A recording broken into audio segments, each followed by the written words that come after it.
fans will be trickling into the stadium as the match proceeds. Pitch conditions looking rather beautifully. It's the battle lines are drawn here at the old Peter Mokaba Stadium. It is a match that promises to have all the ingredients of a qualifier.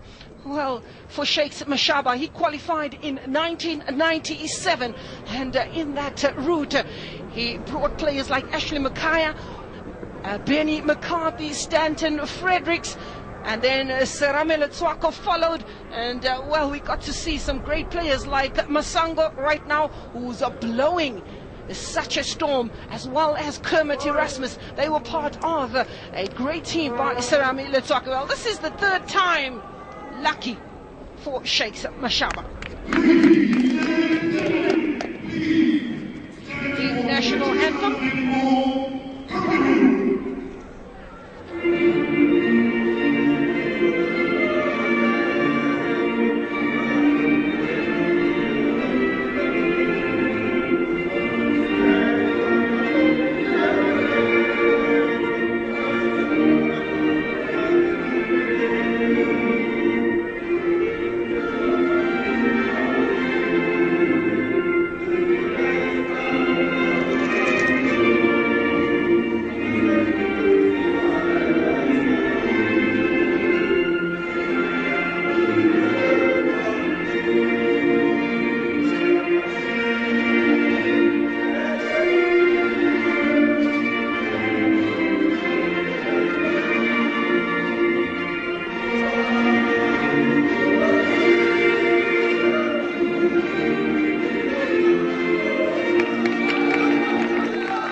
In this encounter, this is the team put up by Ephraim Shakes Mashaba, and just two changes.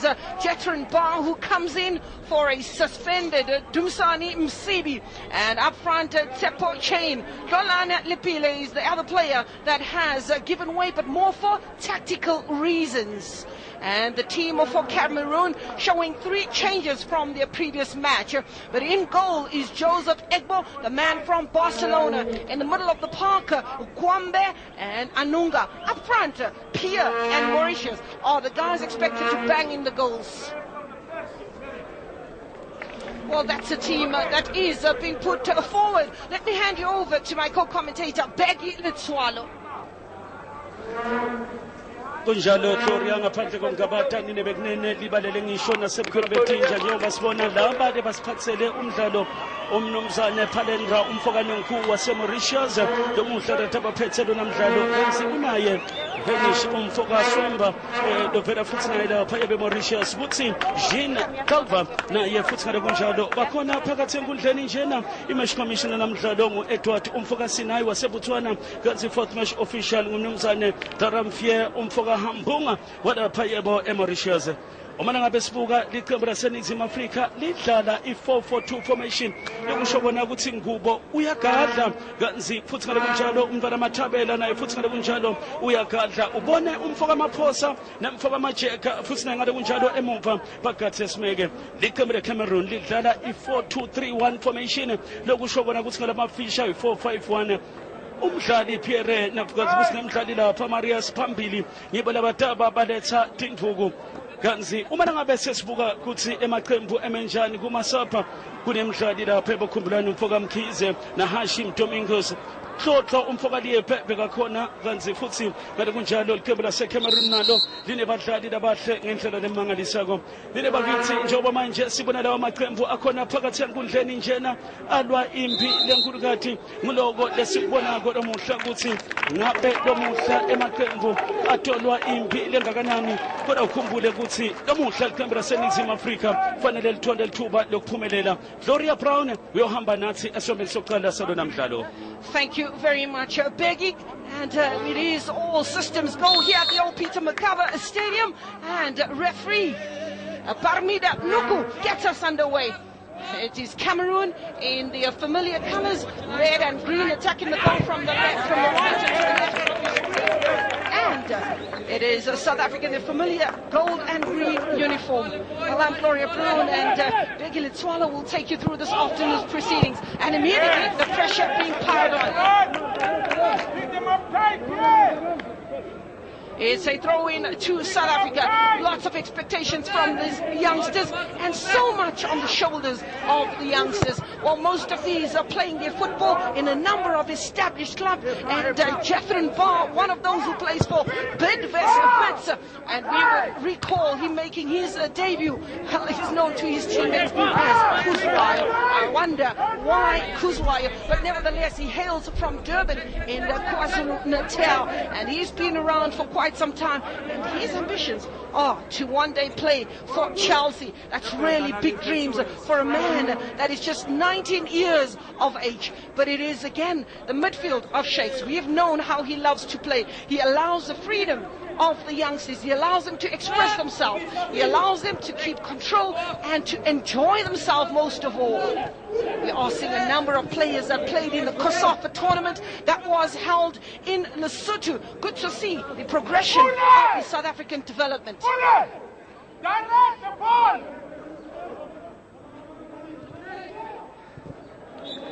Coach Shakes Mashaba, who's off on his bench. The aggregate score, just to remind you, it is 1-1 at this stage. That was a 1-1, a draw away from home for Amajita, an away goal that has come in very, very handy. It is a 1-1 draw, and at the moment it's Cameroon on the edge of the box.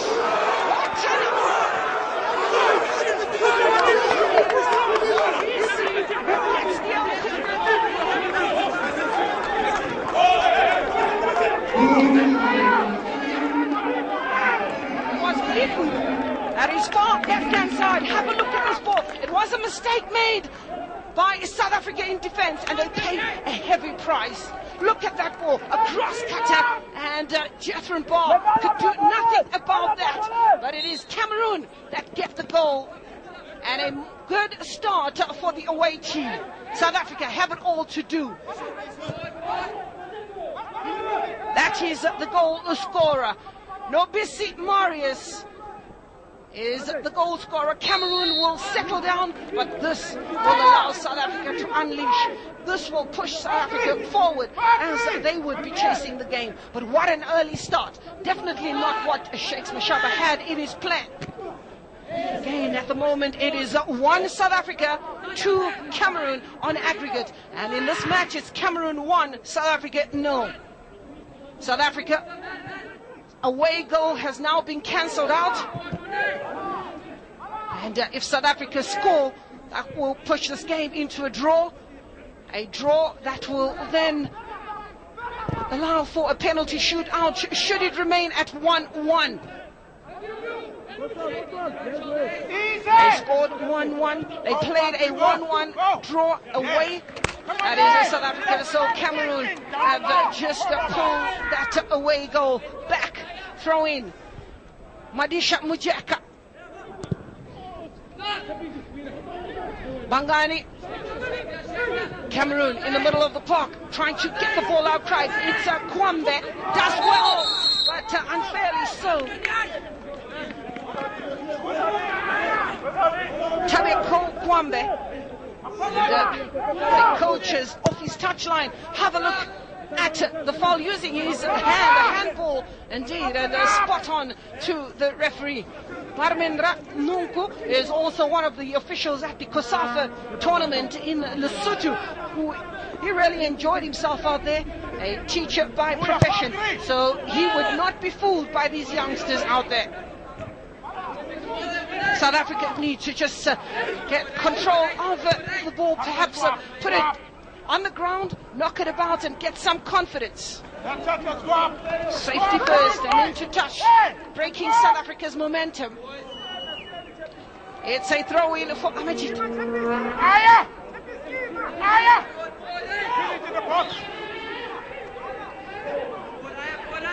It's Ayabulala.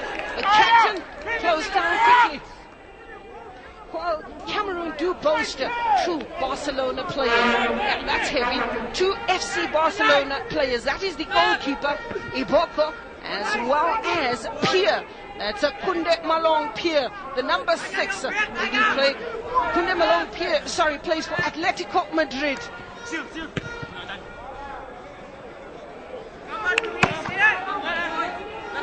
Well, the crowd are rather disappointed at the moment, but they have the belief in their players, and so does Shakes.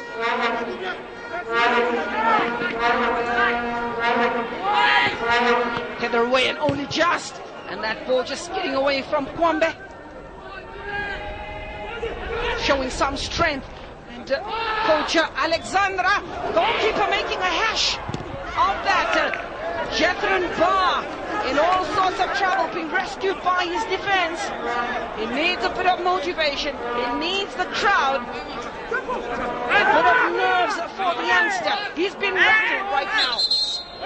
Kunde Malong, it's a foul throw. And a throw in for South Africa. Have a look at this mistake by the goalkeeper. And rescued by Madisha. Wajeka, this is Jethron Barr, sends a long ball forward, and that's looking for Fagri Lake. Seport chain.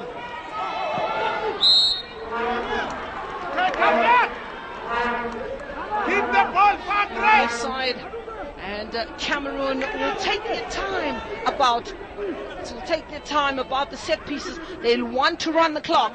Well, they need to be cautious because it is pretty tight between these two sides, and time wasted now could be a bit of a disaster in the latter stages of this match. Throw in, and South Africa gaining possession and winning a free kick.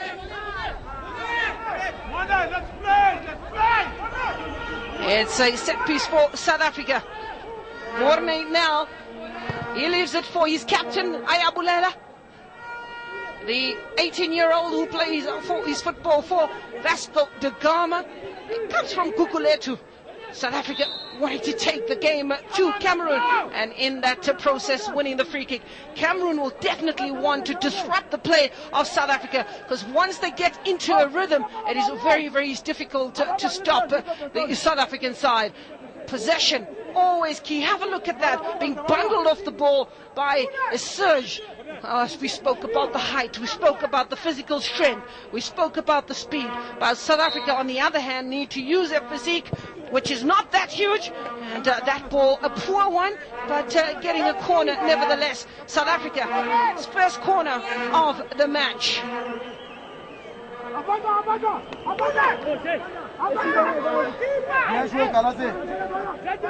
Later on at this very same venue, it will be Banyana that have a friendly against Tanzania, and this ball just on the edge of the box, a poor corner,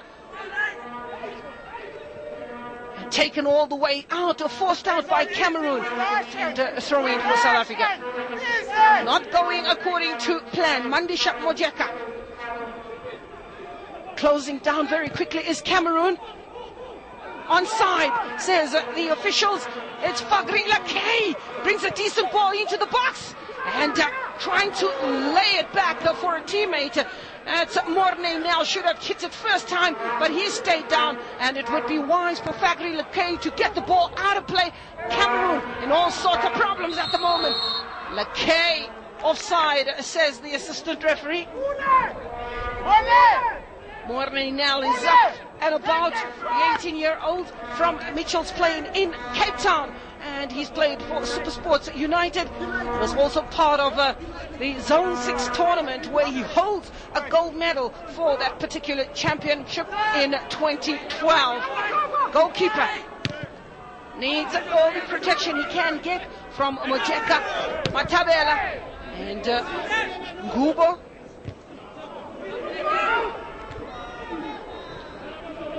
South Africa a bit shell-shocked. And they need to have a look at the script. It's Cameroon playing some nifty football. And in a danger area, Cameroon sharing the ball. And beautiful defending. Have to be decisive. Mojeka clearing and protecting Jethrin Bar.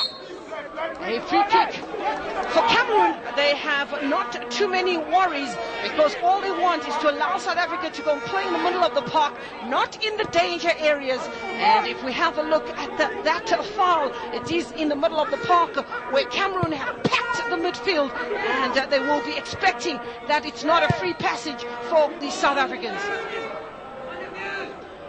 It is South Africa 0, Cameroon 1, and a goal that was scored in the 3rd minute by Noubissi Marius. Let's go to Peggy.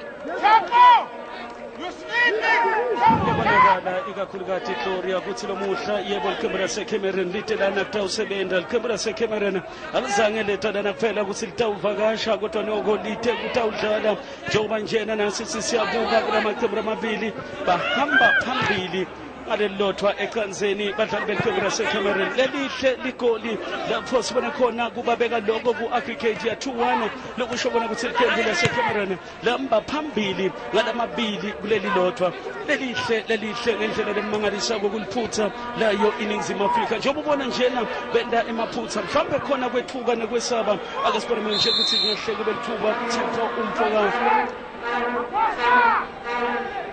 lokho Sepho Chayine uthola bambamba bathayikhona ngasemadrotha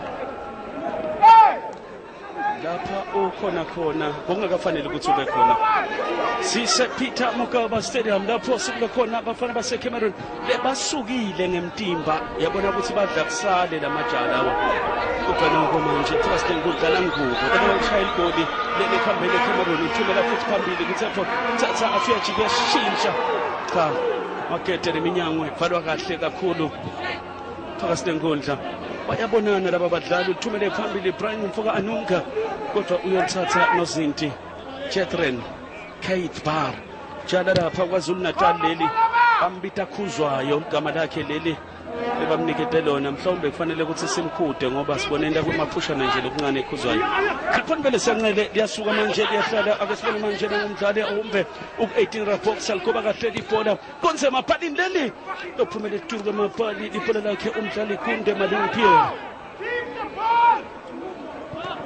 madoda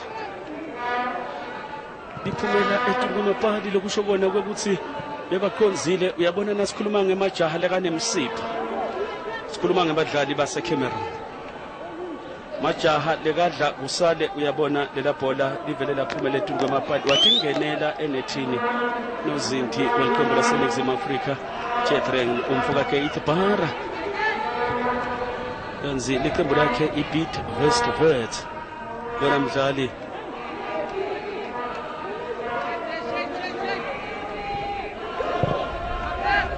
akisibone manje eliphambili lesancele njengoba ibhola ligiqika njena bafana bazama kubuyisa indvuku umuntu lokhona ukuthi ngabe iqembu laseNingizimu Afrika litokhona yini kubuyisa indvuku indzaba iyale eSenegal lapho bayodlala khona iCAF African Youth Qualifier ukhumbule ukuthi iNigeria seyivele seyingenile yona baneSenegal ngobe iNigeria bahlulekile badlali baseLesotho kwekuthi bahambe bayofika eNigeria kanzi iSenegal yona vele iqualifier ngoba ngibo labaphethe lemidlalo kuna lapho umdlali abeke khona phasi umfoka Sisompempa babeke phasi libhola Ningizimu Afrika nayifuna kufeza emaphupho imvalelise kahle umnumzane Shakes Mashaba kufanele ukuthi bangavumi kungene lelinye ligoli ngobe uyababona laba badlali indlela lebadlala ngakhona setule mayini libhola kodwa noko uyabona ke balahlekelwa ngozinto wabo Dumisani umfoka Msibi ulowathola ired card badlala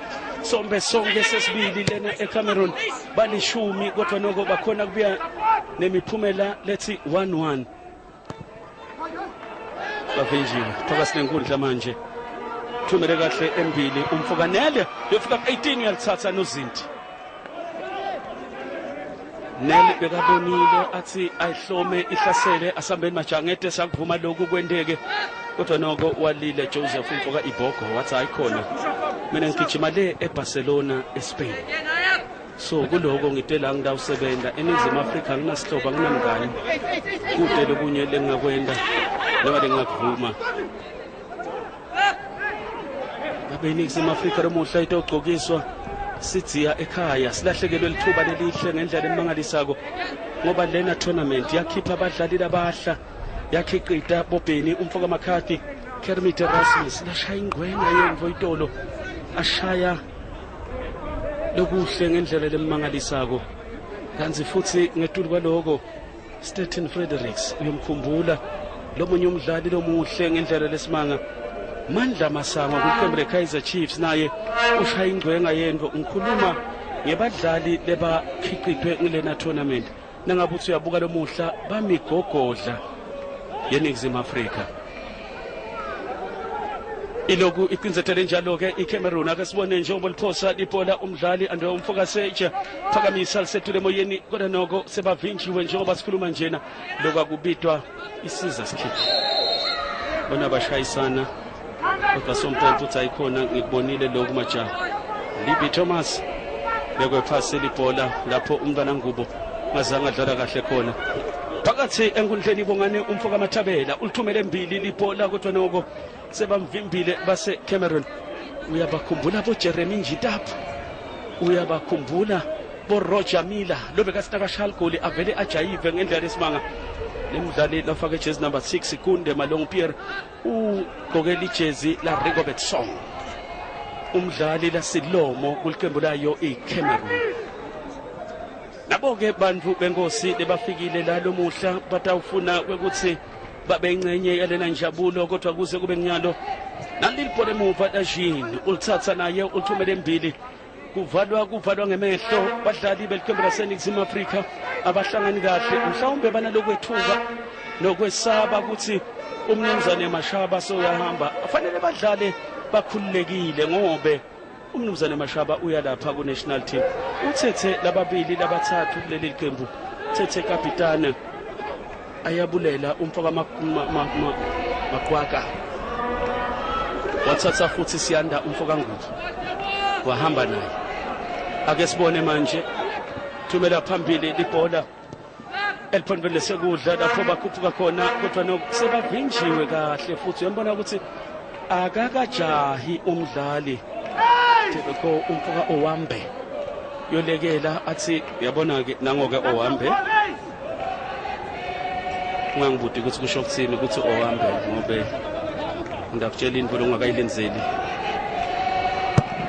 samba phambili iCameroon ngaleli lotwa ekanzeni injabulo le mangalisako eCameroon lena lebayivako lomuhla ikakhulukazi nangabe babukele SABC dliwa ngetinhloko libhola manje lapho Kahle phasi.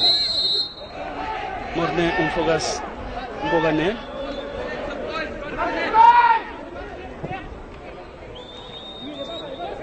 Akesiboneke eliphanvele sangcele vinjwa kahle kakhulu. Andwale umfocusich.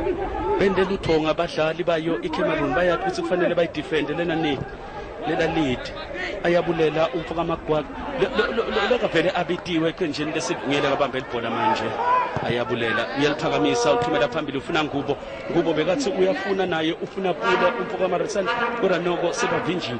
Ake sibone etule emoyeni yabona libalithe unabo bonke kodwa usebenza nento ngokuthi force of gravity bathatha bakhipha ngaphandle libhola.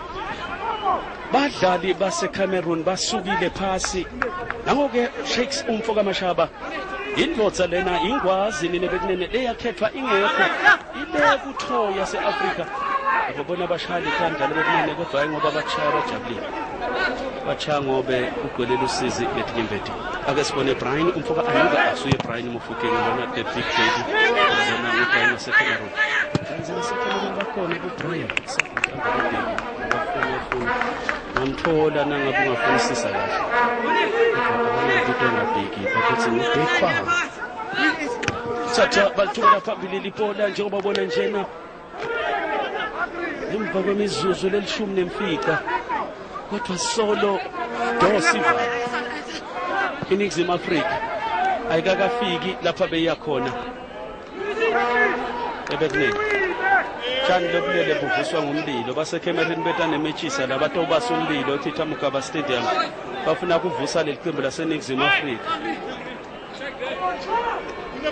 Lokusho ukuthi sihlangane netimbila dithutha thola ngeminyama etule moyini manje lipolela fosibona khona manje sikonze maphalini eliphendule senqela sesibonela na ukuthi kwentekani bavinjwa kahle kakhulu.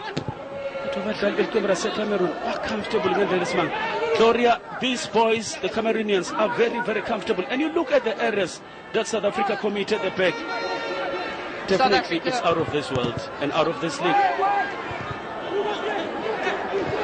South Africa very shell-shocked by the opening goal by Noubissi Marius. Well, one thing that South Africa should avoid doing is to compete with Cameroon in the air. They need a ball player who's going to get into the middle of the park, start stringing a couple of passes and bring back that confidence.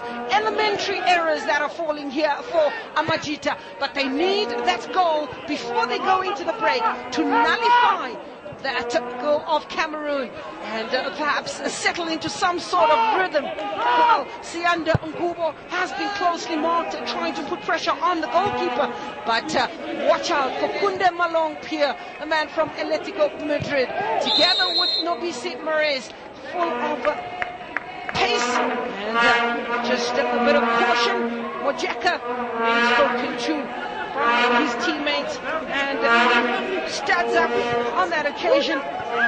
Referee Barmenra Muko from Mauritius will guide these youngsters throughout this match. Cameroon have also applied the strategy of trying to catch Amajita on the break, and if we look at that, when Amajita attack, they protecting their goal and playing an offside, and right now it's a corner to Cameroon.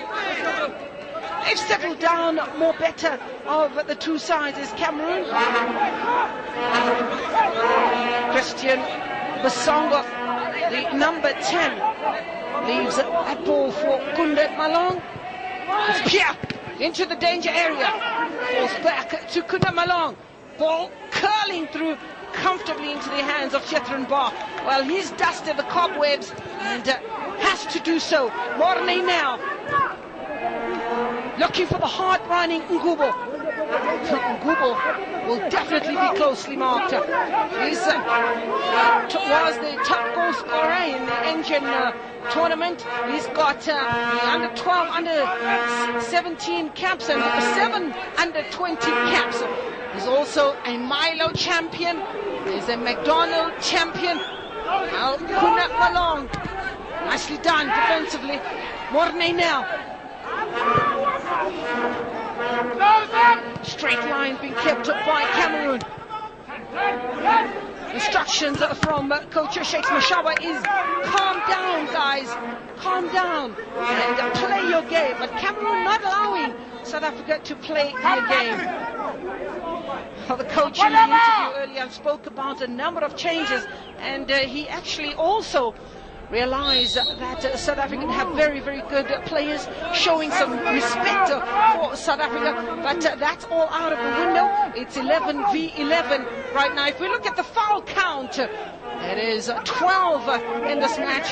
The more robust of the two teams, that being Cameroon, and it doesn't come by any surprise. The North African teams are known to be very physical, and we can actually see the strength of these players, the build of these players. Now,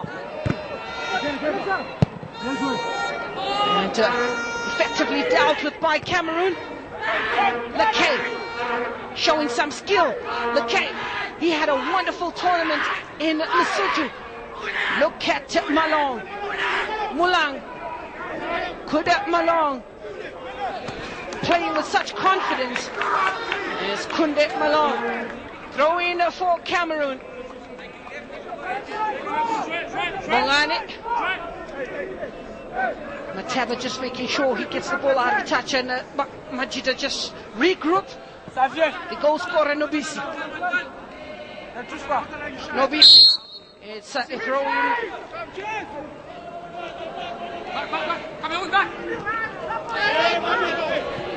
Have a look at the strength of the Cameroonian, and the referee says that's unfairly done. Cameroon able to snuff out any attack by South Africa, playing with calm, playing with ease, playing with confidence and tenacity.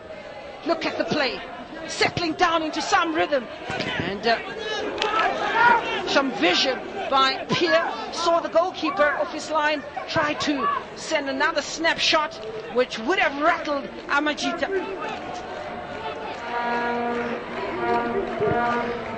Amajita played against Ethiopia, winning 1-0 at home, and then in the return leg they fought ever so hard in Addis Ababa, winning 2-0, and that was scored, a brace scored by Nduli.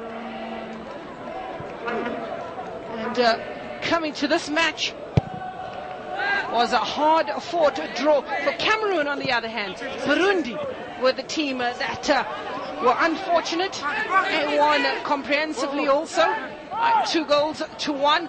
1-0 away from home in the first leg. On the edge of the box, that's the goal scorer!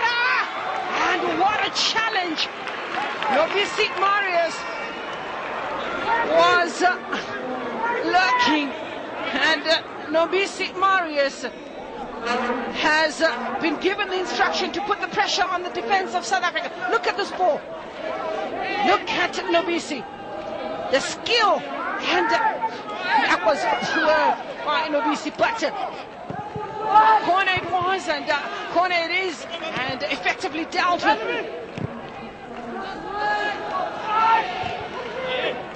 Goalkeeper getting the instruction to collect. Jethron Bar from Durban, KZN. South Africa definitely need to send the ball forward. Lekay on the edge of the box. Lekay. Support play is from Mornay now. Gets a corner for South Africa. Come on, Patrick! Mornay now from Mitchell's playing in Cape Town. He has some beautiful height. Mornay now. Cameroon given instructions, each one. If you look at the Cameroon defense, the basics being applied, every man has got a job to do. It's South Africa that have a chance, and still in the danger area. I think the early goal really rattled Amajita. It is Mornay now. Shouldn't be lifting the ball in the air. Corner. Second one is for South Africa. South Africa playing into the hands of Cameroon They need to just put the ball down, not lift the ball into the air, because every ball that is up in the air, believe you me, a Cameroonian is there to either win or create some sort of problems, but they have the height that troubles South Africa. Corner for Amajita. Barmenra Nunko just having a talking to, and that is to the Cameroonian defense. He doesn't want any argy-bargy in the 18-yard area. Wants the youngsters to play a clean game. Corner. Goalkeeper came up, fluffed it, and helped on by Malong Pierre. Throw in for South Africa. While enjoying a few minutes of pressure on Cameroon. Mojeka. Throw in, and it's a strong one. Goalkeeper comfortably collects. It's a throw out, and nicely done by Ayabulela. Pick up 1-1. Hey! Pick up 1-1. Shakes, giving the instructions. At this level, you will continue to coach, you will continue to speak to the players, you will continue to remind them of the mandate.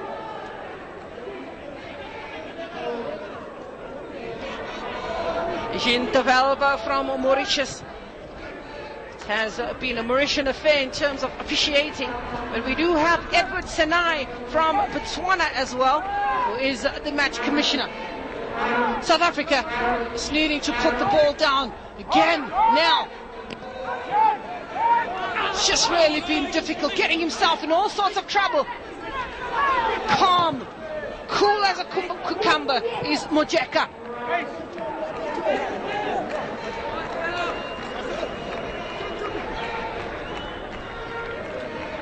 Sianda Ngubo. Puts goalkeeper Joseph Fabrice Ivongo under pressure. Genuine Farmer breaking the line. That is Bosoko. Ball into the danger area. South Africa in 6s and 7s. Cameroon have a plan, and the plan is to get behind the South African defense, and they're doing that with ease. While it's 13 minutes gone, Cameroon still enjoying more of the ball possession, but South Africa trying to come back a beggy. Definitely it is true, Gloria. When you look at South Africa, the way they play, they don't play the normal football that we know. Lokusho kona ukuthi nje ubona basihamba embila kasibone Ngubo ukuthi khona la ngakwenda kodwa ipola lakhe lithelele kuhle kwethu danger. Iqembu laseNingizimu Afrika liyaqala ukucinzethela nekuvuka kodwa noko lisingabe livuka umdlenga babuye emajasi eCameroon. Ungafunga ukuthi badlala le eCameroon kukhawundi lapho badlala khona kanza hayi bakhona la eFika Mugaba eNingizimu Afrika.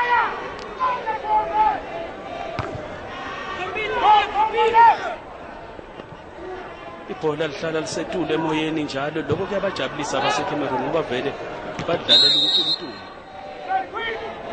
Sisempempa ikhona kubheka kahle emuva sisuswe ngibo bafana baseNingizimu Afrika bafuna Ngubo nangoke Ngubo aqhamuka manje angena Ngubo ku18 mhlawumbe uTalgoba lela bhola Ngubo sikhona lokuvula lalithupha jika intsotha konke lapha vimba lapha lalelithu emadodza kahle kalthuba lelihle ngendlela emangalisayo futhi umfoka lakheye kanzi bekulithuba lelihle nayi iCameroon seyisathi ivuka liphendule sekudla uligoba kahle ibhola vinjwa sekuvala amehla umdlali bongane umfoka amathabela athi ayikhona ngiyakuvala lokho phakathi nenkundla umshayeli igoli nango lo Marius wakhona konze emaphalini kodwa noko yophumela etunge emaphalini ibhola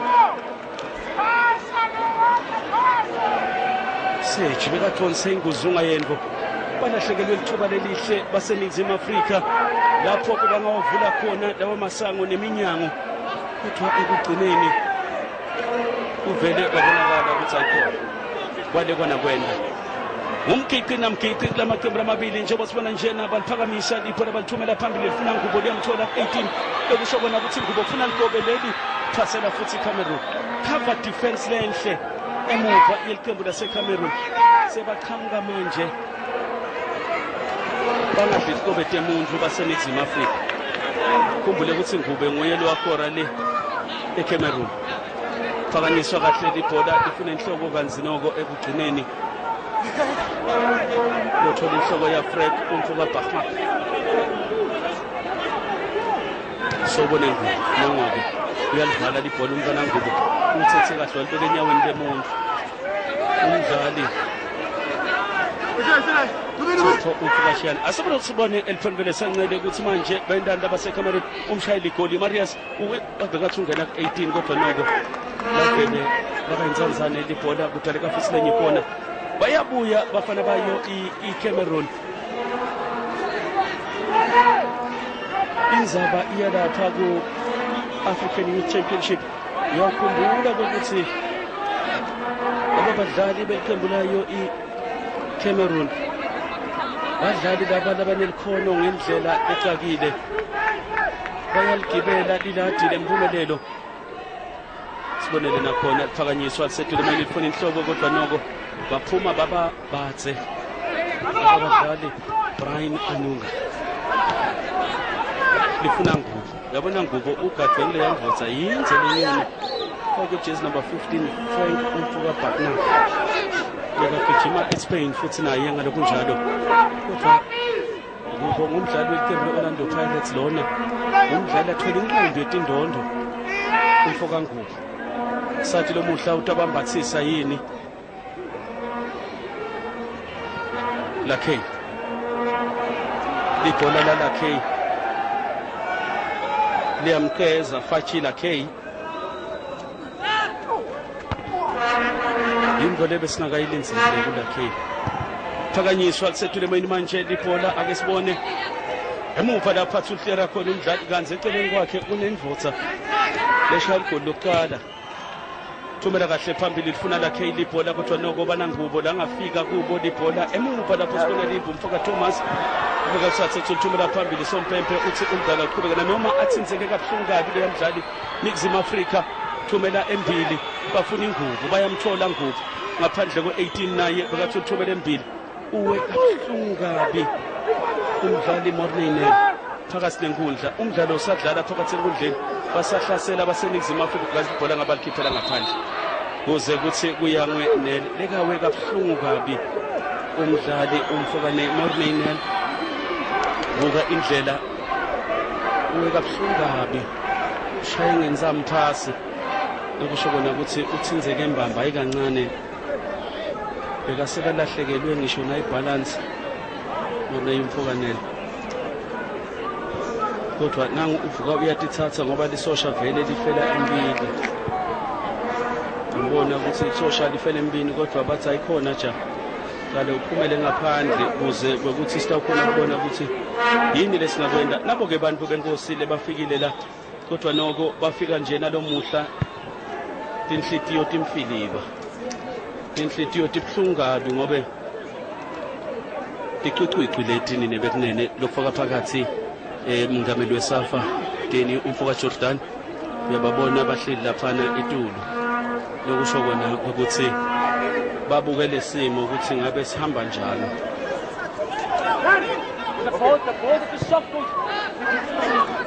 sethulemeni manje libhola lifuna futhi lobolishaswa khona bekashaye ingcwenga yendlo imizuzwana nje ingaphansi kwalesihlanu ngahle kube lithuba leli vula livala libhola uthatha kahle jika kuhle kodwa noko ake sibone futhi nangumdlali Brian Anunga ubuyele emuva uthi asambeni siqale kabusha lokho bona umfoka Musa injonjeni Nixim Africa lakhe uyakhuphuka lakhe uyafika ku18 lakhe nangu lakhe uyatshonsa lakhe sayiphela yethu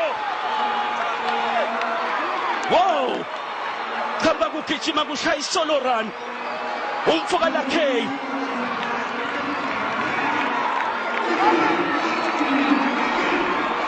wawenda umsebenzi bakithi umntwana lakhe asukumisa tihlwele elihle ngendlela lemangalisako uyatibona ukuthi netihlwele tijabule ngendlela lemangalisako ake sibone bekakhanga ngaseliphombele sancele umntwana lakhe ukhanga kugijima bakubita Hulk buka lento lokuyidonsile udonse inguzunga yendvo labalihle beselibhaliwe ngena phakathi enethini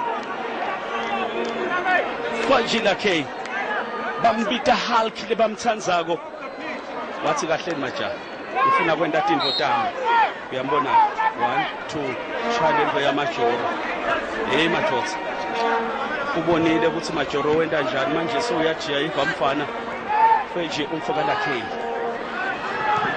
Chaleli legijimela iSantos ake sibone manje phakanyiswa ibhola banthumela phambili bafuna ngubo thatha ibhola ngumkhikhi namkhikhi manje ngilelotwa ngalapha ngalama amabili kodwa noko lihle ibhola lakhe umfoka lakhe athonsa inkuzunga yendo avula iaccount eNingizimu Afrika zakahle enhloko 2-2 aggregate 1-1 lamaqembu nangubo uyetha manje ngubo uyangena kayithini ngubo uyakhupha wadlala ngegeja kuziliwe umfuka ngubo nkosi yami hey madoda wendani ngubo sibantu kusebeme ngetinyawo sibayibona imvumelelo ibhaliwe kuNingizimu Afrika kuphela nje kufanele ukuthi kulungiswe ama passport beka yale eSenegal uyabancisha ngubo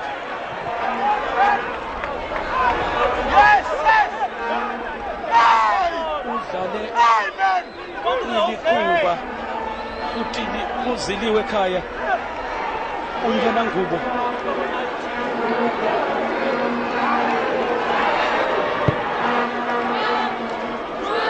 phakanyiswa sethule mayindidliwa ngenhloko libhola kodwa noko uyolithatha kanjani Catherine Bar muva kwiqembu laseNingizimu Afrika lapho sibona khona manje score ngu-2-2 kulamaqembu amabili kanti nozinti Joseph umfoka aboyo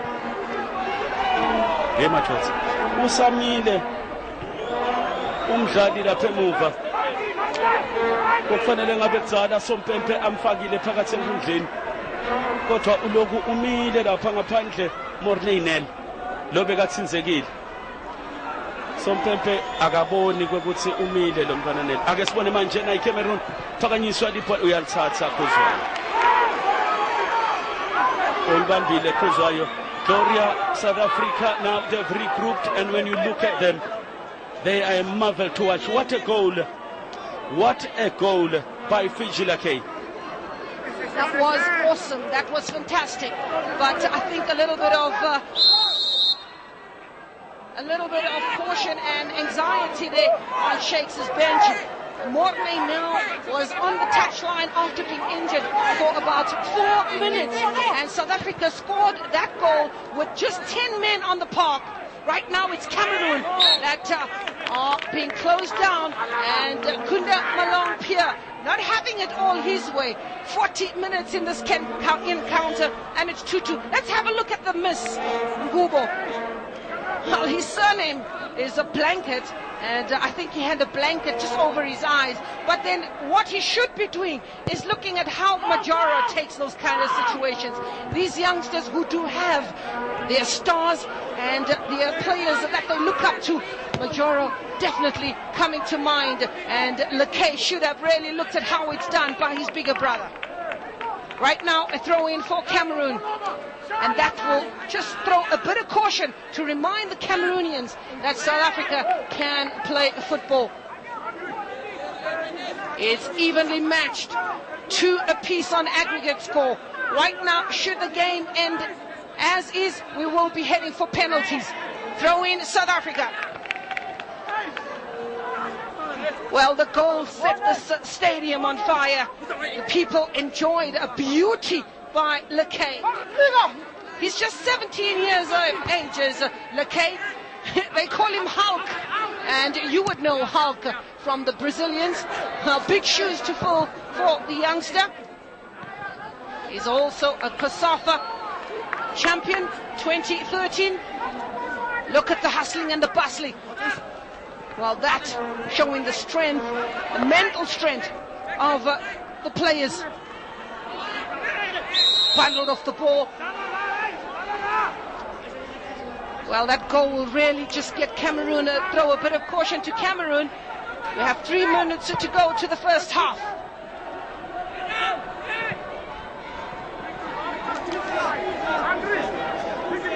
Musa Banda. It's Bana. South Africa winning possession, but only momentarily. Anunga have looked impressive when they put the ball on the ground.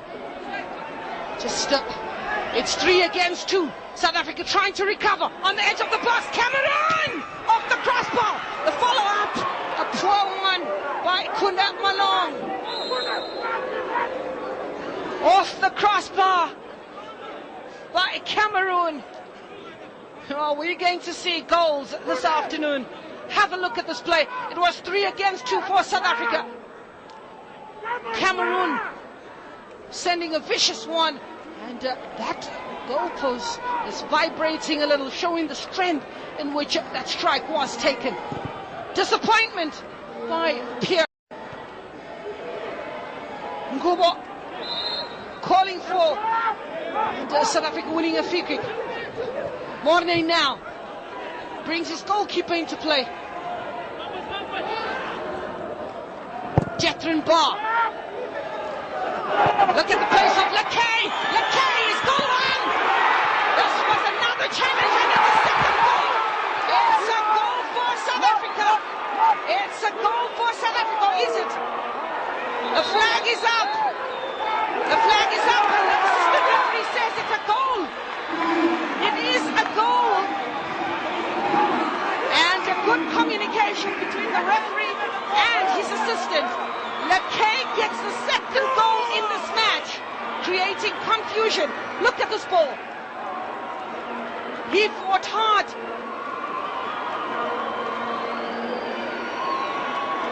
That ball went over the line, and the goalkeeper was beaten yet again. Lakay has a brace in this match. An initial save by goalkeeper Joseph Fabrice Mwanda. South Africa lead by 2 goals to 1 here at the old Peter Mokaba Stadium. Remonstration, and the goalkeeper gets a yellow card. He doesn't believe that goal was fair, but it is clear for you to see.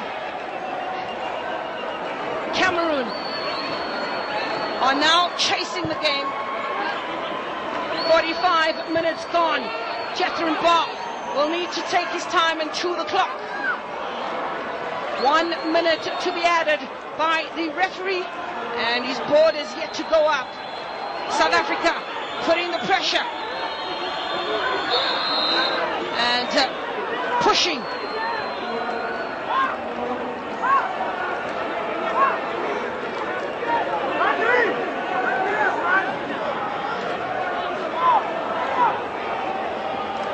It has been a topsy-turvy match, and South Africa eventually getting out of their blocks.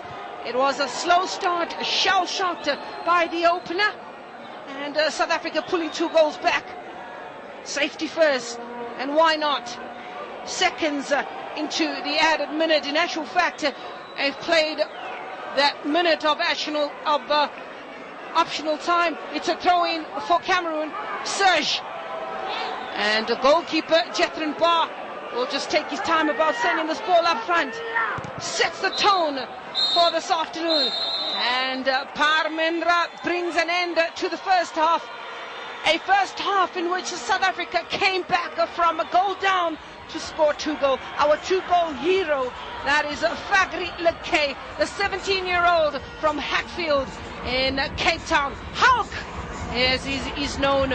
And he does have a gold medal in the COSAFA 2013 Under-20 tournament, and getting into the huddle in the middle of the park. South Africa 2, Cameroun 1, and 3-2 on aggregate as it stands before they go into the break.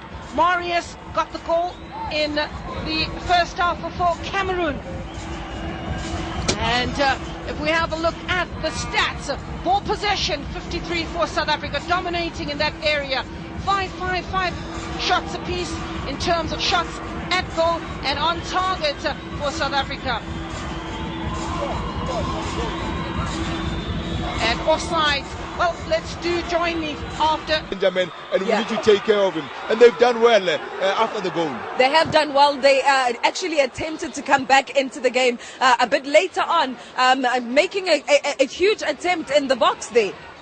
Yeah, I think when you look in terms of Ngubo, here he was Chaine. He made a great turn.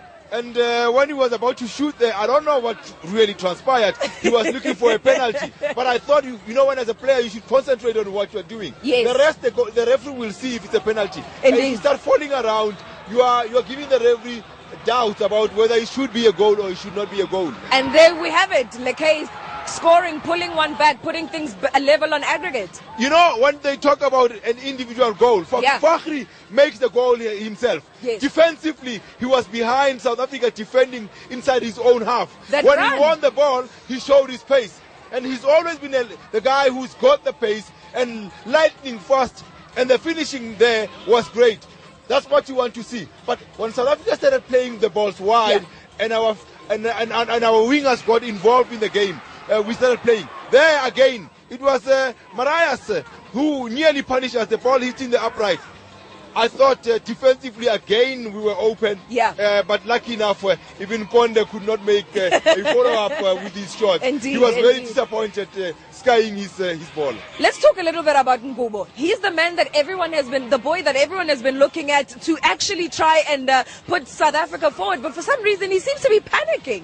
After he's missing Ngubo, I think he gets involved. He's like Mabudi Kanyeza, he gets into your ear. But he missed, and Fakhri showed a lot of presence of mind to see where he was. It's a perfect goal. The ball had crossed the goal line. And when the ball crosses the whole circumference crosses the goal line, it is not about what the goalkeeper does diving there. Fakhri did not fall. That's what you should do as a striker. And as a guy who plays ball, don't fall. Do the necessary job, turn, force your way through, score, and if it's a penalty, the referee will give it. But there, he showed a level of presence that really made the goal. And that's what you want to see from somebody that plays off. Ungawi. What does Amajita need to do to make sure that not only do they defend, but possibly score more goals? I think in the middle of the park, Monenel, who got injured, I want to see him boss in the midfield. Because I think Kunde is getting a lot of run around and helping drive Cameroon forward. He's the guy that's supposed to watch him together with Matabela. Those two must always be aware and try and assist our defense defensively. But going forward, I think our wingers now have got the nick of things, and they are really getting forward and helping Ngubo and Chaine up front. Well, we've spoken a bit about Amajita, but when we come back, we'll chat about what it is that the Cubs need to do to get back into the game and possibly walk away as victors. Although as a South African, that's not something that I would want to see happening. Let's take a quick ad break. We'll be back. A stadium where Amajita are currently leading the Cubs of Cameroon by 3-2 on aggregate in the African Youth Championship qualifiers. Now, David, let's chat a little bit about Cameroon, what it is that they need to do in this second half to make sure that they actually just walk away as victors, or possibly, upset the cart, so to speak. There's changes that they've got to make, specifically when it looks in terms of their wing play. I'm of opinion that when they played against us, there was this number 7, Alain Richard Ibue. Very, very quick along the wing. The guy that gave us a lot of trouble. If they introduce him, then they can open up the play, specifically from a wing play position, which would give them the goals. As well, from a South African perspective, I think we've played well in the first half. We need to close things around. But the biggest thing for us is not to concede. Because if you concede, any draw from now onwards, Cameroon will go through on advantage, away goal advantage. So we don't have to concede that far. We do not have to concede at all. But right now, let's throw it back to commentary, throw it back to Gloria Brown and Becky Litwala as they take us through the second half of Cameroon versus Amajita.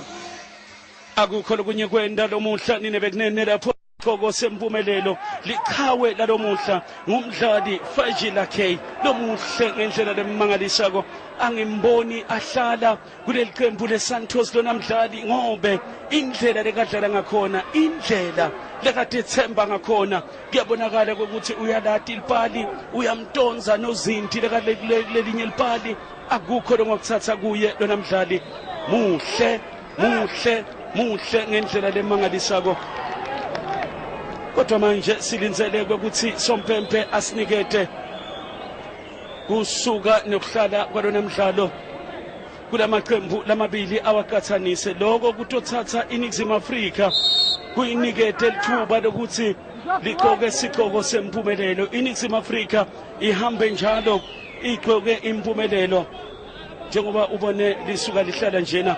Aggregate score ngu2 kuliqembu laseNingizimu Afrika kulelilodwa kuliqembu laseCameroon lomuhla lokusho bona ukuthi nangabe kungaphela ngalena ndlela lomuhla lapho uhlethi khona ekhaya ku SABC3 sikuthatha sikubeka sikuniketa kusuka nokuhlala kwalona mdlalo kuyoba injabulo lemangalisako. Ake sibone manje umdlali Morney kodwa noko uvinjiwe umntwana indlela lenhle yokumvalelisa umnumzane Mashaba sekaya kuliqembu lebafana indlela lenhle lena leya eSenegal ngendlela lemangalisako.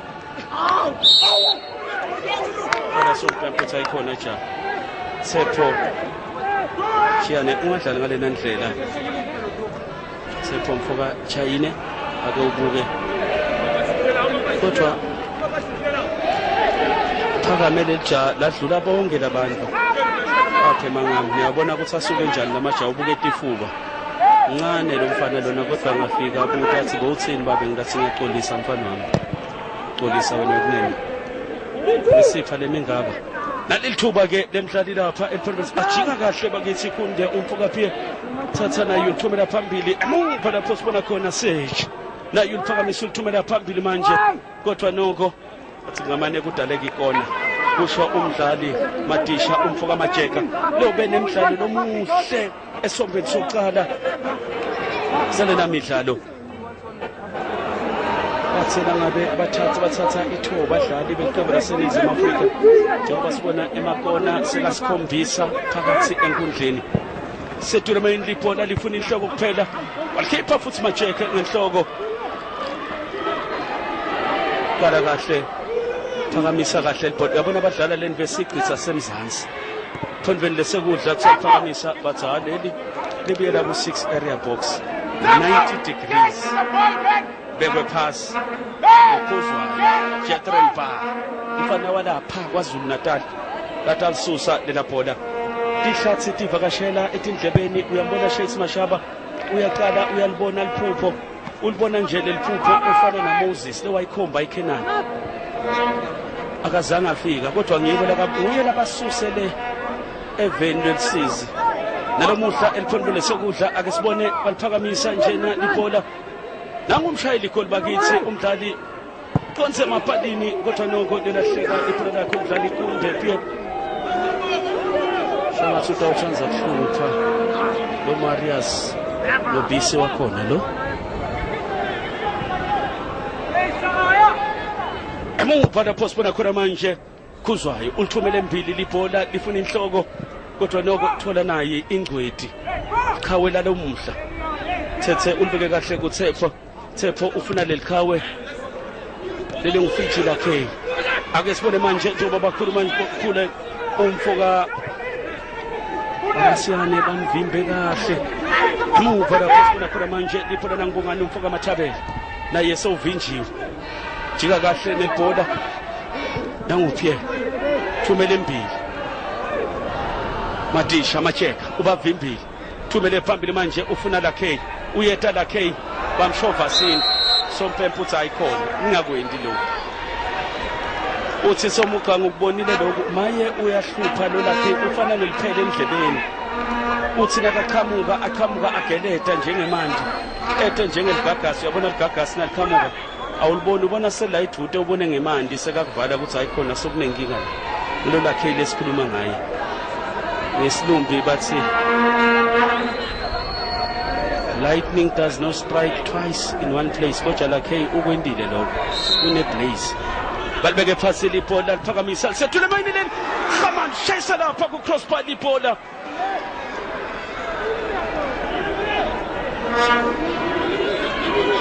kuthono ngoingoti lena lelahlekela iqembu laseNingizimu Afrika kutshwe kahle libhola sinze emlini wengwenya seyivula umlomo seyimita nemathi ibona ukuthi na inyama lo muhla siyawulela sidlile ngemakhekhe kodwa noko wala nozinti Joseph umfoka ebhoko wathi ayikhona ngeke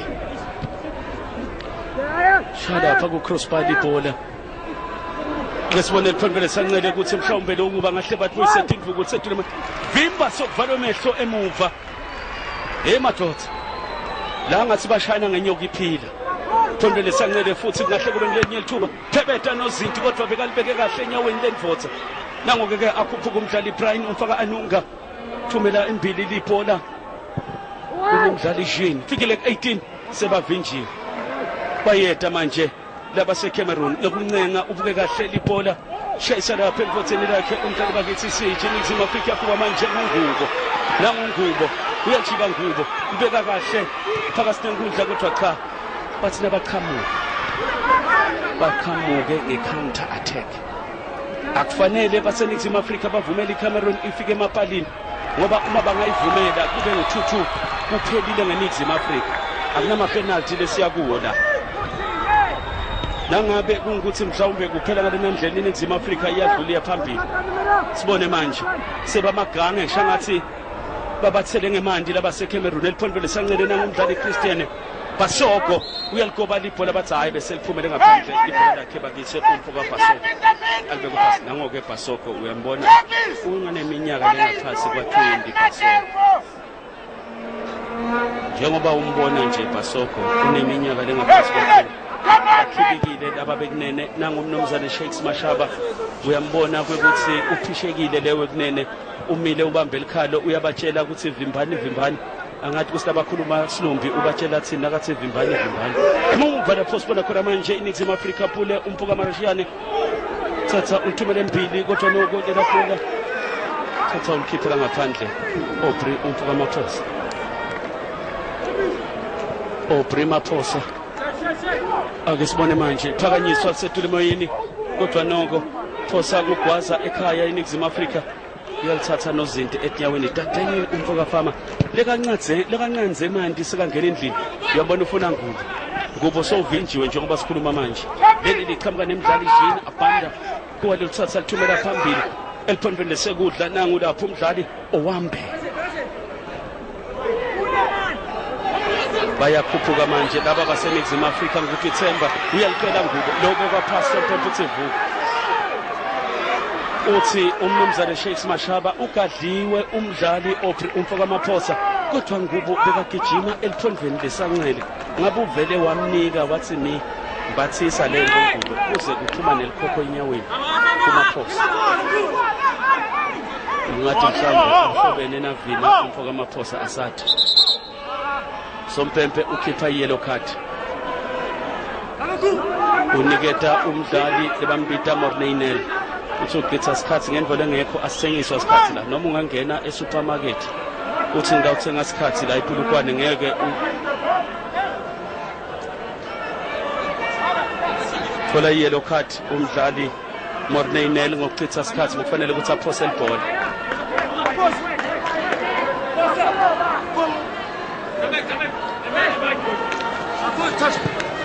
Chika manje umdlali nanguNgubo uyaligoba kodwa noko libhola lakhe Ngubo liyancapha libhola lakhe Ngubo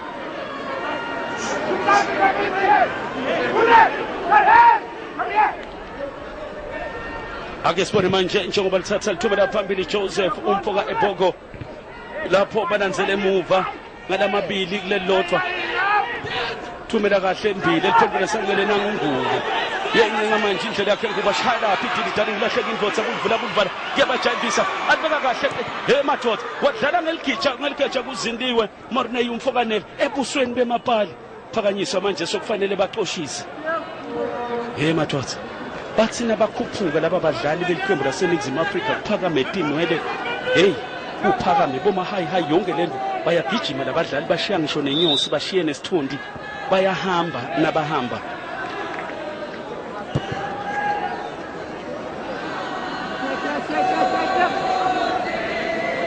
Nangya Owen umfoka Dagama uyamkhumbula ukuthi uyelana unaye ekhabo umfoka Zondo akasebenze futhi kakhulu kuliqembu lesibe kodwa Owen Dagama udelana njengoba ukhumbula ukuthi uyela tabancedisa lona mqeqeshi welcome laseNingizimu Afrika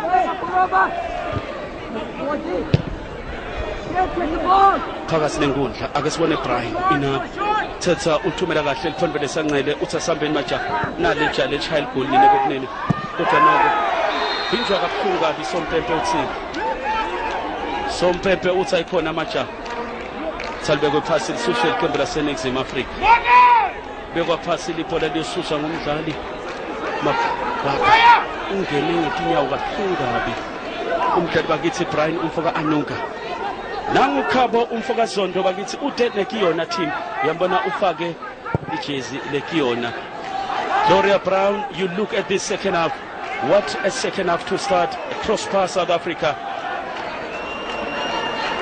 Well, yes, it was definitely sending an intention by Shakes Mashaba's charges to try and seal this match. They need an insurance goal, and Danny Jordan looks on in amazement, but inside he's probably saying, let's just hold on to this win. It is some really anxious moments for everyone who is a South African in this stadium. They want Amajita to win. They want Amajita to bid farewell to Shakes Mashaba in a remarkable way. An emotional day for Shakes today, as we also would wish him the best of luck as he takes over the reins as a new Bafana coach. For these youngsters who have worked so hard with their mentor, with their friend, but most of all with the man who believes in their talent, that is Shakes Ephraim Mashaba. And he has and is known for developing great players like Benny McCarthy, Stanton Fredericks, Ashley Makaya in the qualifying tournament in 1997. But today, this should be it. And what a way to say farewell should the scoreline remain as it is. The aggregate score is South Africa 3, Cameroon 2. Still dangerous moments, because any draw right now will definitely give Cameroon the edge. But Amajita need to win by a solitary goal difference, and if not more. And these people who have come to support Amajita, as well as where we are, we will be very, very elated. But as they say, the final hurdle, always the toughest. It's always the biggest mission. History has shown that. And Cameroon are putting up a fight. Well, Zambia and Cote d'Ivoire, Malawi will be still doing battle and still trying to book spaces in this tournament that will take place on the 8th to the 22nd of March in Senegal. And again, the award much greater, and that is a place in the FIFA Under-20 World Cup in New Zealand, and the following year. But 2015, right now, the destination is Senegal. Kwambe for Cameroon. The goal scorer, Noubissi. Corner for Cameroon, and these are warring set pieces for South Africa. Cameroon possess the height,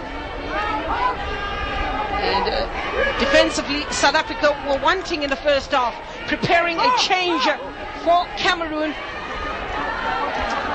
They taking out the danger man, Kunda Malong Pierre. He has been silenced, not a 90-minute man. And in comes number 9, Achille Stephane Eteme Adamo. Achille Adamo is the man who comes in for Kunde Pierre. And it was important for South Africa to get the ball away. They'll recycle Cameroon. They want to keep the pressure on. In the danger area, Brian Anunga. Cameroon camping in the South African half. Look at the skill. And for ball though, but under pressure. It's Jean-Nicolas Abanda who believed he should have got a corner for his efforts. Player down as Bongani Matabela. Seems to be having a bleeding nose or a little bit of dizziness. Bongani Matabela. And the referee just wanting play to continue. Some blood coming out of the nose. They'll quickly go to his technical team to get a bit of treatment. Aubrey Maposa. He'll need to. Has been bundled off the ball. Tai Anua of Cameroon. It's South Africa. It's Pule. Pule with Ngobo. That was a lovely play by Pule. Well, he's known as Shuffle. Tried to shuffle his way into the box and bustle his way into the box.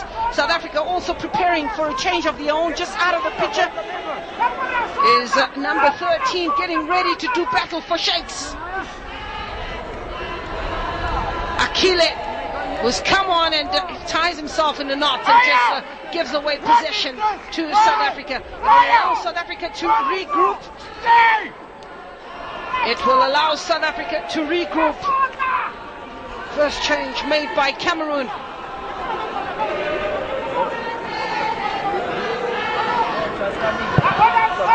Bar.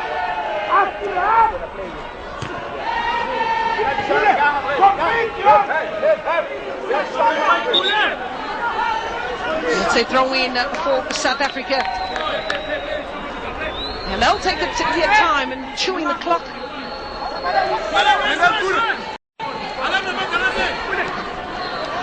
They need that insurance goal, South Africa.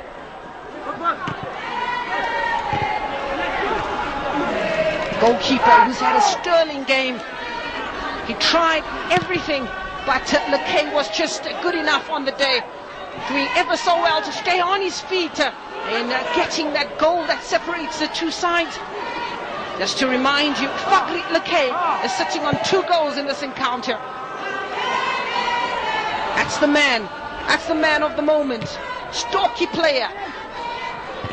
Very much a Kermit Erasmus look-alike. Hulk.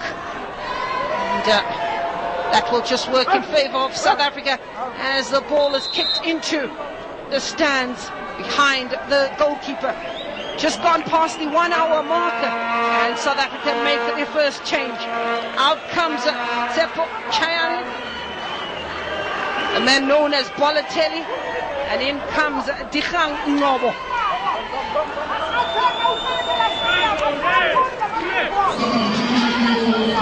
South Africa's change, a job well done for Tsepo Chayani, and in comes Dikgang Ngobo. It's a foul and a smile shown by Pule. There's nothing to smile about right now. South Africa are on edge. Surge. He'll surge the ball forward. Ball in the danger area and a clearance away by Farmer. Farmer has really been instrumental for Amajita, and more so is Mujeka, who seems to be in a spot of bother at the moment. Ball being played up in the air in favor of Cameroon. All they need to do is just string a couple of passes.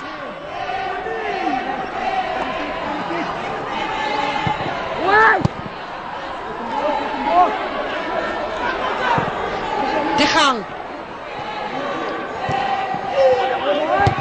Closed down very quickly. Cameroon are playing very much a first man to the ball, just making sure that they unsettle South Africa and try and play scrappy football. Because South Africa has shown that should they get into a rhythm, they are a dangerous bunch.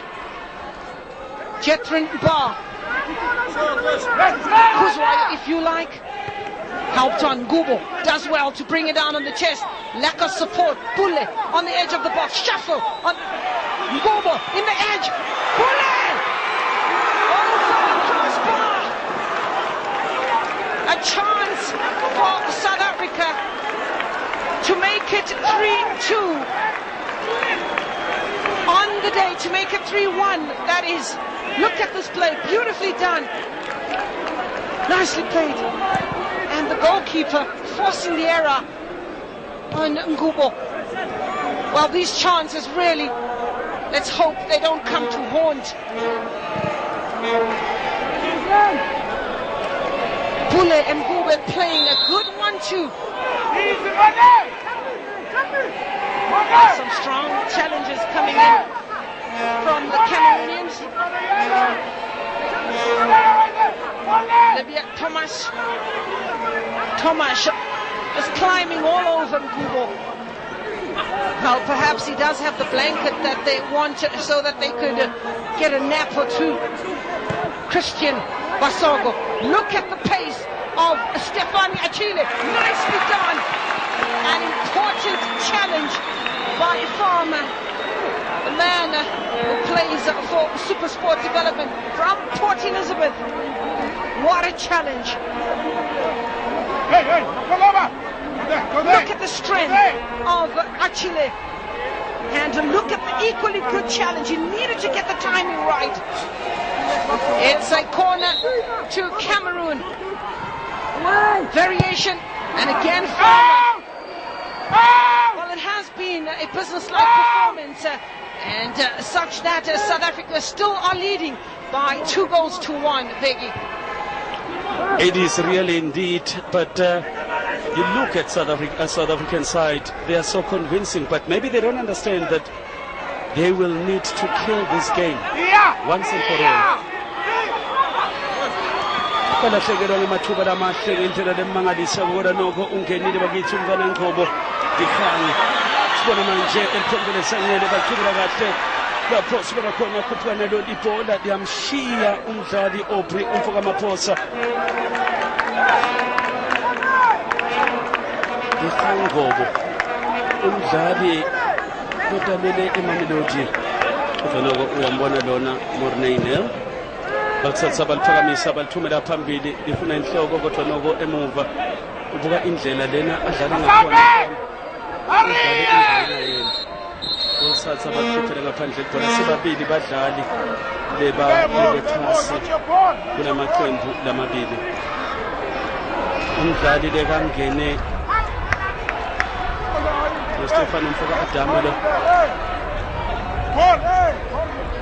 lesibonelana Shayisene kabuhlungu kabi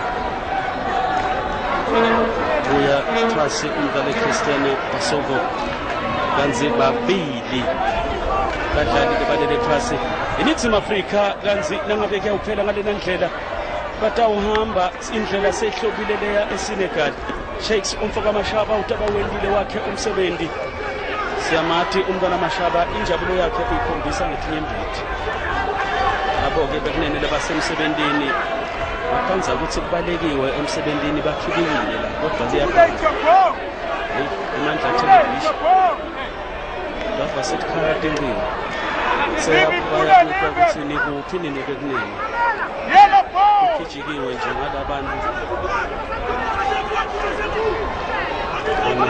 bakhiphela ngaphandle badlali batsinzekile lababili beqembu laseCameroon lokho kwenda ukuthi badlale bayifika phakathi enkundleni iNingizimu Afrika kufuna isebenzise lelithuba ngoba shanga sesonto uyakhohlwa umdlali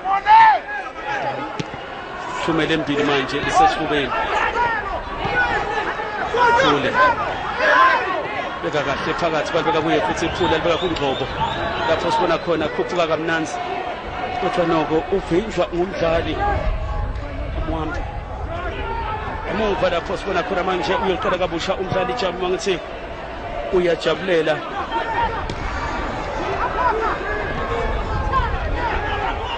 phakathi nenkundla manje Morneinel uthumela phambili kulomshayi igoli Ingwazi naye udlala ngemsebenzi futhi lakhe eliphambili sancele manje eCameroon ingahle intshontshe lo namdlali uyabona bafuna kuyintshontsha njengekuthonga uyabona ubuthonga bukalulu uma nangabe utela bafuna kuyintshontsha lo mdlalo njengebuthongo badlali beqembu laseCameroon batawukhona kuvala yini letidikhala abadlali beqembu laseNingizimu Afrika njengoba phakamala ibhola etule emoyeni futhi ngamane kuphindze kube yikona umdlali lathembi emuva Fejila K naye sewusuke yonke yende inyanza emuva makhona sekashumi nabili sekashaya uphebeda nozinti umfoka khuzwayo iphinza futhi kudaleka lenye khona kick sebayaqinzetela manje badlali beqembu laseCameroon bayabona ukuthi bede emsebenzini la abakethi tawudlala kodwa naku khuzwayo uthi ayikhona ngiyoliphebeda ngelenye futhi khona le yelishumi nakuthathu shaya kulo namdlalo sethule emoyeni lifuna inhloko futhi ngale kunjalo sebavinjiwe lona loqhamuka nalo manje ngumdlali Bhana Musa Thonvele Sancele uyaligoba kodwa noko wakha emabhilidi lokho kujabulisa Dr. Danny Jordan enhlitweni yakhe kuthi qosolo lo nangoke somuqa lona lekayikhombe center wathi libhola lingenile wende umsebenzi omuhle kakhulu Khanyiswa libhola bathumele embili njena Jongubona iNingizimu Afrika iku54 kuthi liqembu lase Cameroon 46 indlela lebabamba ngakhona libhola leto dibalo balo atkhulume manga linye kuphela lishintsho lelendiwe ngumnumzane Shakes umfoka Mashaba ufaka Dihang umfoka Ngcobo lokujimela ema-taxi kanzile kafunzako lapha ku-ama-taxi uthi uthanza umdlali Tukelo Rantiyo kaNadine Ndlovu Wayne Rooney lona mdlali nangabe abudwa thatha bakhupha nalo lipho manje phakathi kwenkundla uNamorney umfokanele uyambona ushaya lento lesiyatiko kubeka kahle endleleni yapule yena eliphonvele Sancele liyaphunyuka ku-Aubrey umfoka Maphosa ushintsho leli ungena umdlali Asama Sole lebe kasanza kungena manje umdlali lefake jezi number 9 kumele ngaphandle bakithi achile umfoka Adamo utsinzekile waphumela ngaphandle amuva lapho sibona khona manje iCameroon ifuna ukuthi icaka yona ngekwayo shanga delibhandle linenkingi njengoba ubona njena nango nene bekunene Basama Thole ungene phakathi enkundleni thatha bathumela phambili manje iphola lapho uthini sompe futhi hayi alibekwe kahle phansi uphumele ngaphandle achile umfoka Adamo yabona lelijama nje lele phansi lipho umfoka Thomas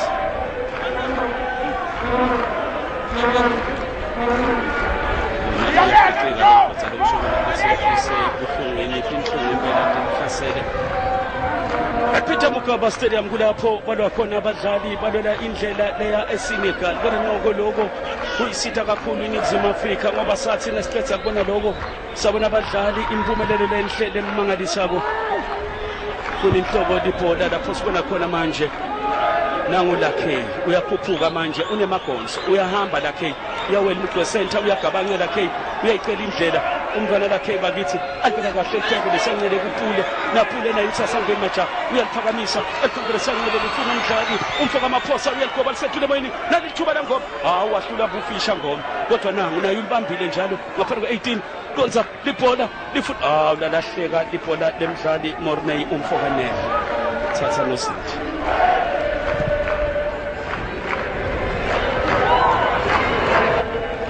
sibona yakhutha imvotha kodwa noko ungenile phakathi enkundleni umdlali Basama Thole nathi tihlwele letifikile la nathi igcwele injabulo lemangalisako abati kwekuthi nangabe ingabuya iCameroon nethi kuphela ishayele lodwa kuphelile ngeNingizimu Afrika kodwa nangabe kungukuthi iNingizimu Afrika iyaphumelela iyafuna ukuthi ishayele igoli kufanele ukuthi umsebenzi wento phakathi enkundleni ake sibone umdlali lakhe kodwa noko emageda akavaliwe umkhiphi namkhiphi lapho sibona khona bagqoke isigqoko senkazimulo bekushintshe umuntu uyamathi ushintshe umuntu bamenda sheleni bathi umpondo uyamathi 2 rand umfokandlovu behlala lapho ekutena sekhona bebamshintsha bamenda sheleni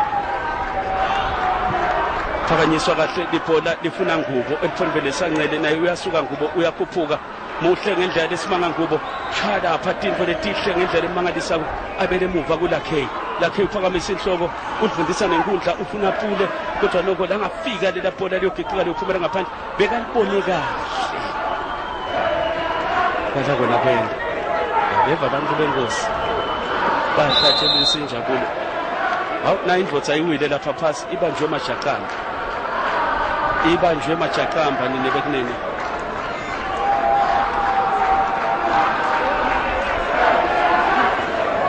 nayo-ke ibanyana njengoba ubona nabo kungasizala batawungena la kulena nkundla bende umsebenzi wabo bajabulile-ke bantu benkosi yabona bayajika bashona phasi bashona etulu nato-ke ticicwici tenkosi nato mhlawumbe tawusukuma nato tithi kujikajika kancane kodwa yiloko njena balandzeli bokucina baseNingizimu Afrika uyababona bajabule ngendlela lecakile.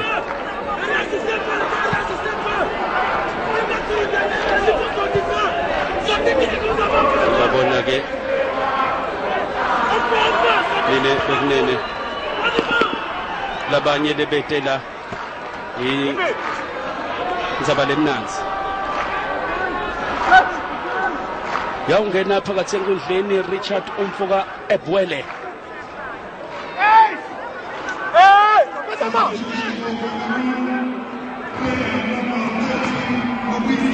ungenile Ebwele waphumela ngaphandle bakithi umshayeli goli Umfuka Marius. Gloria, this is a beautiful showpiece, but South Africa are carrying on losing chances, crucial chances.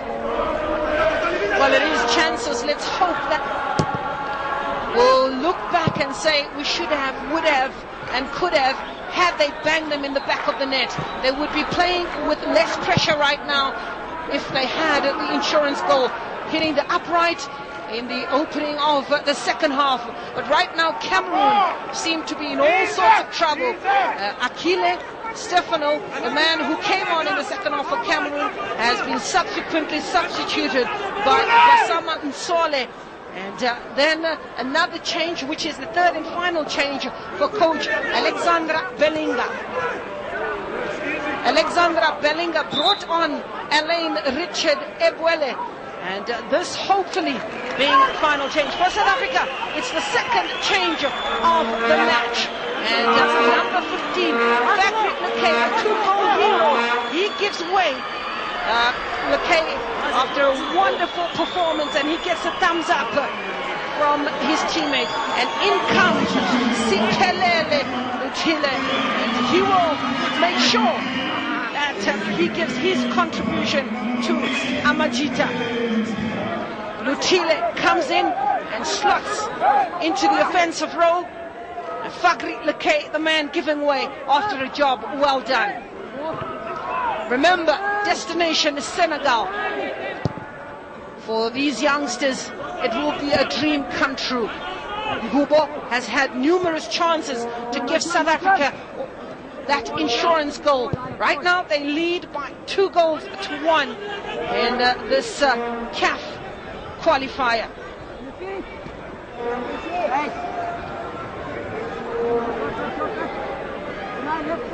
If we look at the ball possession count, it is the home side that do have the dominance.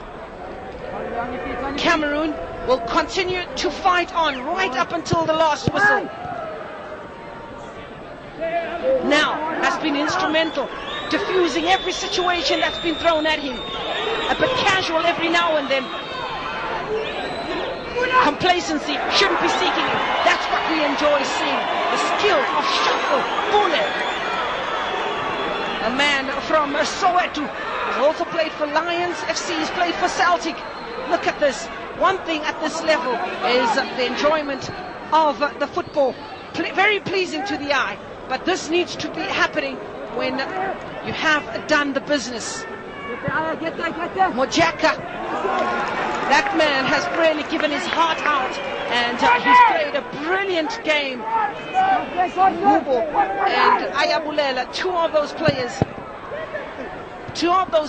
in the Bafana team, but it's a Cameroon on the edge. Goalkeeper needs to be very, very cautious. Is it a corner? The answer is yes, a corner awarded to Cameroon. It is set pieces that South Africa seem to struggle to deal with. 10 minutes to go to the 90. Cameroon trailing by 1 goal. Aggregate score of 3-2 in favor of South Africa. Look at the corner count. Almost an own goal. Almost an own goal. South Africa need to focus facing the sun. That being a problem. A little bit of a variation, sending it to the last pole. At the moment, South Africa dealing with the attack effectively. Cameroon will want to camp in South Africa half to throw in. An important header away. Referee getting into the play and Gubo giving chase. Serge. He'll want to surge forward. Basogo. Being casual in the box and the referee coming to the rescue. Mornay now. He's had a blinder of a game, Mornay now. He's been in the thick of things. He's diffused the high balls and he gets a free kick for Amajita. 10 minutes to go to the 90 and South Africa lead by 2-1 in this encounter. 3-2 on aggregate. It's not over until it's over. Until that final whistle from Parmendra Nuku, the man from Mauritius.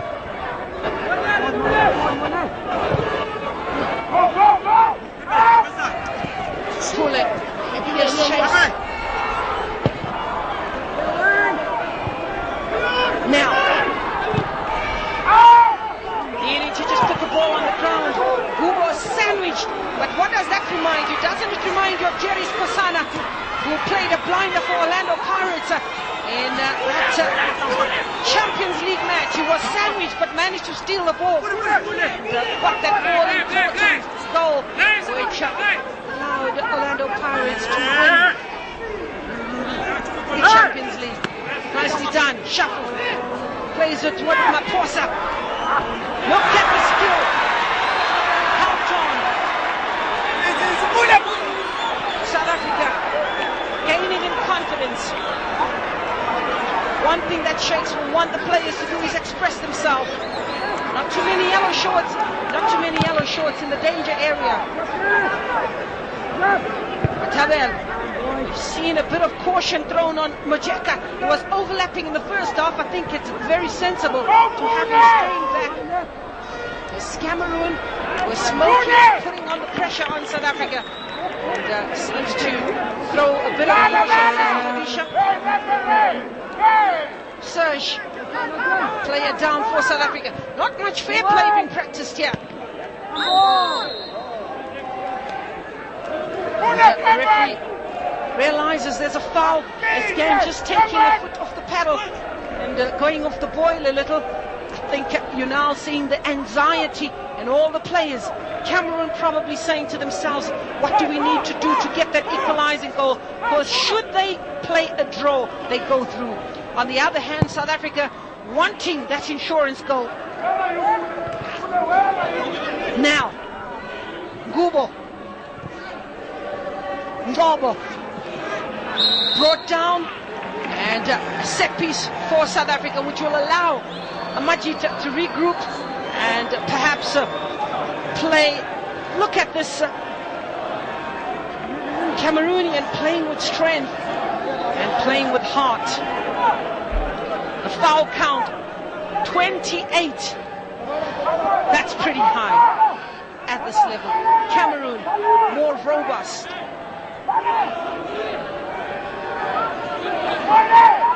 Goalkeeper, who is one of the Barcelona players, together with Frank Bagnac, the number 15. Nicely done, and goalkeeper, did he get a touch to it? Nope. And a question's been asked. Maposa, nurtured by Barcelona, is Ibogo. Look at the shots at goal.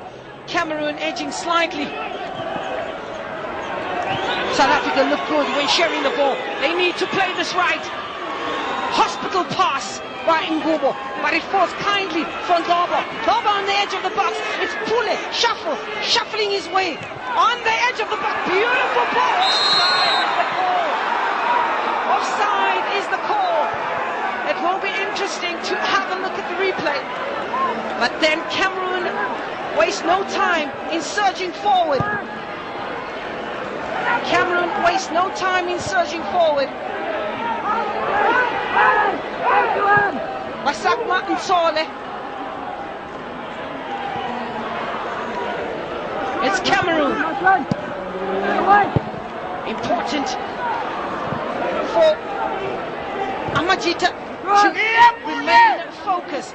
The last 5 minutes of this match. This is when players lose concentration, and the goalkeeper will allow this ball into touch. It has been a business-like performance. Amajita right now need to focus, but before that, let's have a look at this ball. He was onside when the ball was played, and beautifully done, but eventually giving the offside is the assistant referee. Well, it has been a business-like performance for Amajita, and they need to get that insurance goal. Do you think they'll come through, Begi? They'll have to blame themselves if ever Cameroon by any way comes back and nail a goal in this game, because they had all the chances in the world to bury this game down, but up to this far it's still 2-1. Sisibone phakathi nenkundla manje umdlali Morney umfokaneli kodwa noko kuhlaselele kaSansa ngena manje bakithi eliphondweni sokudla nakulapha qhamuka umdlali Christian kodwa noko emageti akavaliwe yaqinzetela manje eCameroon bakithi lapho ikhuphuka khona ngemandla namangalisako leli selifuna ngubo lifuna ngubo alimbathise libhola yabona yaqhamuka liyamthola kungubo ngenhloko uyathetha nangubo siyathonsa shayise emfotseni ligigika liphumela ngaphandle hey mathotha lokhu ngubo kuqhamuka eliphondweni sokudla qhamuka kugijima ngendlela lemangalisako liyalata imvondo nalibona yinja ngikhubo ufisha kulamadoda kodwa kuphuma ngaphasi kweliphapha kuphuma ngaphasi kwetandla ubone ukuthi ayikhona kuyashibilika.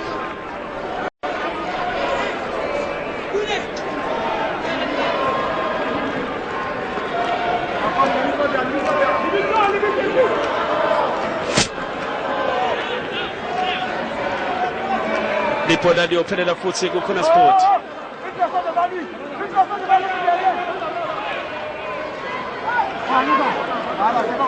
Ake sibone iNingizimu Afrika ukuthi ingashaya leso sibhikili sokugcina ngoba sokufanele kufezeke lamaphupho manje.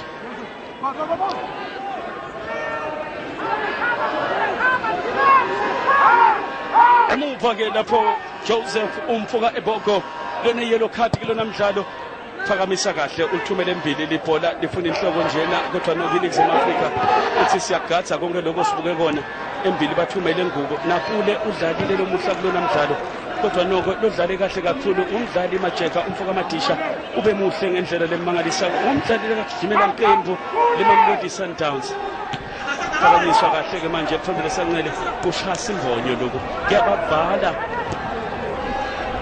umfuka sinje thumele kahle phambili bathi ayibona Majeka.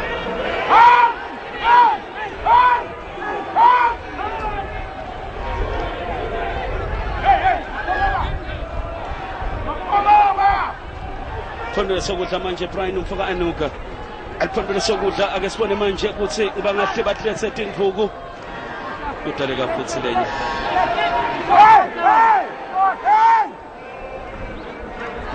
udaleka futhi lenye khona ke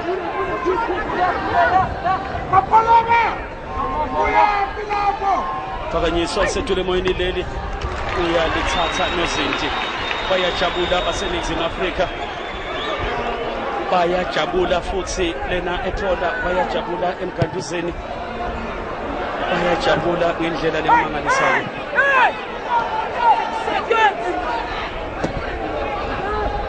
Ningizimu Afrika ibonisile ukuthi badlala libhola uyabona futhi uyasebenza umdlali Madisha umfuka amajeke lomuhle umdlali nene bekunene gijime bowina spark bomorokho Swallows nayo kibanyana labo basatawungena labakwenene iqembu laseTanzania phakanyiswa setule moyini libhola kodwa noko uyavimba emuva umntwana fama engabe muhle kakhulu omuhla leli qembu labafana eliqinisweni leli qembu layo amajita eliphondweni sokudla ake sibone nakho kuyabhala lokhu ebwele kodwa noko bathi ayikhona alibekwe phasa kazange adlala sekusele kuphela imizuzwana siyobona ukuthi ungedangaki amandla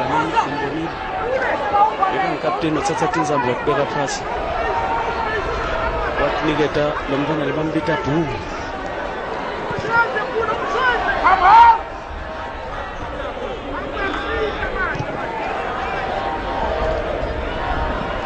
sibone liphambele sanqele manje iCameroon seyahlasela ngemizuzu yokugcina bayabona ukuthi kufanele balwe impilo enkulu bangayintshontsha yini emlonyweni eNingizimu Afrika anuka uliphakamisile lisethule emoyeni kulena mizuzu kodwa noko libhola kungentwa lemithathu imizuzu nangoseji uphakamisile naye futhi uthumela phambili kungentwe lemithathu imizuzu konze maphalini leli kudaleka futhi goal kick Shakes Mashaba sone ngetinyama ubona lesikhathi sihamba kancane kanzi Abubakar Sulumanu yena umqeqeshi weqembu leCameroon ubona isikhathi sigijima sishiya nenyusi Khuzwa uyaliphakamisa uthumela embili kule mizuzu yokugcina kodwa dliwa kahle ngenhloko bagadzile emuva koThomas beka kahle liphambele sanqele bakhuphuka nalo libhola kodwa nonke ekugcineni bavinjiwe Morneinel ugijima touchline Morneinel sethe libhola bathi ayikhona Morneinel libhola lakho bese ungazange wadlala kahle nanozinti uyaphuma emapalini nyalo uyambona ugijima kusenti uthi abaye kususa lela bhola phakanyiswa lisethule emoyeni liyafika ku18 bathi bekalibambile ake sibone liphambele sanqele eNingizimu Afrika sathi lithumele embili libhola kodwa nonke kugcineni Sini sompempa lokuphasa ibhola lisuswe eNingizimu Afrika kunjalo bekunene ngemizuzu yokugcina lowodwa umzuzu sesidlulele kuwo njengoba sikhona tihlele tijabule ngendlela lesimanga uyabona indlela lebasebenza ngakhona abafana bemajita bebalinyathela libhola bahamba nalo balibeka phasi balibeka enyaweni balishikisha benda yonke lento sethe kahle bathumele phambili bafuna ngubo lembi kodwa noko daleka ikhona khipha mahala uthi ngiyanipha umdlali Frank Mfokabafno udlala le-Spain kodwa la lomuhla uthi kahle ngimnikeni nebekunene beba kahle phasi ibhola ake sibona lapho yesuswa khona lo waseNingizimu Afrika ngupulelo susa ibhola libhekela futhi kuphumela ngaphandle kudaleka lenye ikona sokusele emanenjana manje umzuzu wesibili sowuphelile sokusele emanenjana balisusile libhola yabona bathenga isikhathi bakhuphuka kodwa laphumela ngaphandle kwadaleka i-goal kick 30 seconds lesele kukhona lokungendiwa liqembu laseCameroon njengoba manje konke kuyafiphala bobuyele emuva bagcwele usizi netinye imbethu ake sibone khuphuka nelibhola kodwa kugcineni phose ngalekhulu kusheshisa umdlali Christian Bosoko liku 18 leli kuvalwe emehlo welibamba nozinti liyamshiya ulenye ikhona madoda ngemizuzu yokugcina khona kickball yonke iCameroon iya phambili kanzi nozinti naye uyale ufuna kuyolekelela hede sethule moyeni libhola lifuna inhloko leli nathuba lavunja lebuso benkundla vinjwa sekuvalwe emehlo madoda sikhathi sasompempe manje labaniketa sona baseCameroon siphelile manje isikhathi phakanyiswa lisedule emoyeni uthini sompempe alibekwe phasi suswe eNingizimu Afrika bebafuna ipenalty baseCameroon nango Shakes uthi Mr. Ref siphelile isikhathi uyabona iphupho lakhe manje umnumzana Shakes Mashaba ukhomba isikhathi uthi refera isikhathi beka phasi libhola manje emuva Khuzwayo uyahlehla manje Khuzwayo uyaliphakamisa shakanye shakabili ushaka thathu